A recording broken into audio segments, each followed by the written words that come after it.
Bonjour, bienvenue dans un vidéoblog dans lequel j'ai eu envie de rebondir sur 3 éléments d'actualité. Alors tout d'abord, The Mentalist, non, pas une nouvelle fois parler de The Mentalist, on en a beaucoup parlé, autant dans les tendances de l'année 2010 que dans un communiqué qu'on vous a fait parvenir la semaine dernière. Simplement, je voulais vous faire part d'une réaction que j'ai eue d'un ami scénariste qui travaille sur énormément de séries françaises et qui m'a écrit un email suite au succès de The Mentalist en disant « J'espère quand même que les chaînes françaises ne vont pas se mettre à nous demander d'écrire du Mentalist à tout crin. » Alors j'espère aussi, mais j'ai assez peu d'espoir. Dès que quelque chose marche, tout le monde imite, les Américains tout comme les Français. Cependant, par contre, ce que l'on peut peut-être en déduire, c'est que écrire The Mentalist, sûrement pas, mais écrire des séries moins feuilletonnantes que les Français les écrivent à présent, écrire des séries dans lesquelles chaque histoire est une histoire bouclée, bref, revenir un petit peu aux fondamentaux de la série, ça, à mon avis, c'est quasiment assuré. Je pense que de plus en plus, les séries françaises, tout comme les séries américaines, comme je vous l'ai déjà expliqué, vont revenir vers des épisodes bouclés, avec des éléments feuilletonnants d'épisode en épisode, mais des épisodes bouclés. Et je pense que, justement, The Mentalist va inciter les producteurs et distributeurs français et les chaînes françaises à aller dans ce sens-là. D'ailleurs, on viendra sûrement un jour sur la série Le Chasseur, qui va démarrer sur France 2, et qui, justement, est tout à fait dans cette forme-là, à savoir, chaque épisode est une histoire, même si toute la série est vraiment une suite d'histoires. Bon, ça c'était le premier point.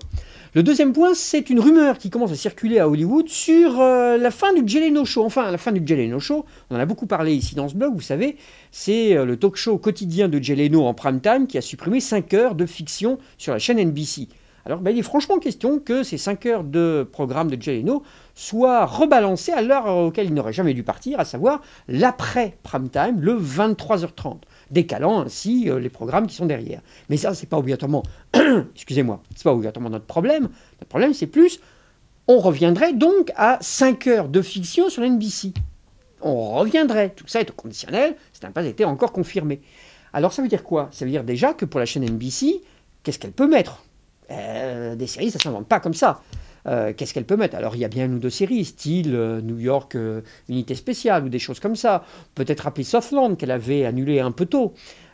Mais le gros problème, c'est que des séries, évidemment, ça se crée après une longue période de développement, généralement 1 an, et que là, ce n'est pas simplement en 2 semaines, 3 semaines qu'on peut trouver des séries à mettre en prime time.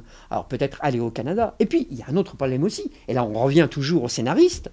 Je pense que, et j'en suis même sûr, le fait d'avoir remplacé 5 heures de fiction et d'avoir annulé certaines séries, dont celle de John Wells, Southland, n'a pas fait vraiment envoyer un bon message à la communauté des scénaristes et des producteurs à Hollywood. Et je pense que de revenir produire une série pour la chaîne NBC aux États-Unis va être un chemin long et difficile pour la chaîne qui vraiment se porte de plus en plus mal. Et puis bon, le troisième élément dont je voulais vous parler aujourd'hui, mais c'est plus pour essayer d'enjoliver vos journées, si jamais avec le froid, la neige, elles sont un petit peu tièdes, un petit peu sombres. Je vous conseille d'aller voir la bande-annonce du nouveau long-métrage adapté de l'agence Tourisque. En effet, vous savez sûrement que pour continuer dans la mode, enfin c'est même plus une mode maintenant, c'est carrément tout le temps des films long-métrages adaptés de séries télé.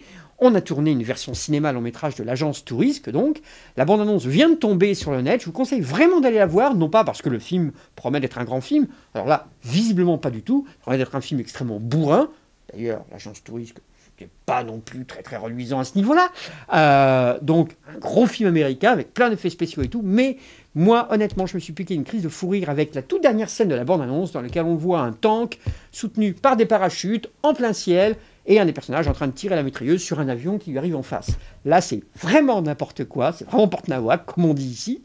Donc, rien que pour ça, pour piquer une bonne crise de fou rire, je vous conseille d'aller la regarder. Voilà, rendez-vous au prochain blog.